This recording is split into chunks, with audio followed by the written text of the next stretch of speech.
نداء لكل سيدات الأقوياء، وهنا أنا قصدي الأقوياء مش القوايا، أظن الفرق معروف. اتس اوكي يا حبيبتي ان انت تفرفري، اتس اوكي ان انت كتافك توجعك، اتس اوكي ان انت تقولي انا تعبت ومحتاجه اكن. اتس اوكي انه انت كمان ايها الشخص اللي عندك ست قويه في حياتك، شايله وسانده وصامده وكده، ان هي تيجي تقولك على فكره انا تعبانه قوي الفتره دي وانا مش حاسه نفسي مظبوطه وبتاع وانا على شفا انهيار. الحقها بانه هقول لك جمله غريبه قوي ممكن تقولها لها، بس جربها كده هتدعي ان انت تقول لها اقدر اشيل عنك ايه يا حبيبتي. تخيلي ممكن اعمل ايه بدل، بصي مش مهم تطبخي الفتره، تخيلي انه مش لازم توصلي لعيال تمارين انا هشيل عنك او هخلي فلان يشيل عنك، او ان شاء الله عنهم ما اتمرنوا الفتره دي.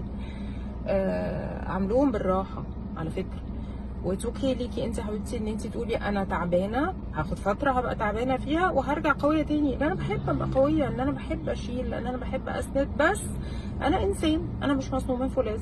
فانا الفتره دي ما عنديش حاجه اديها لحد، فادوني وقت كده يا اخوانا وهشحن وهرجع لكم تاني ب6 سرعات تمام، بس ادوني فرصتي.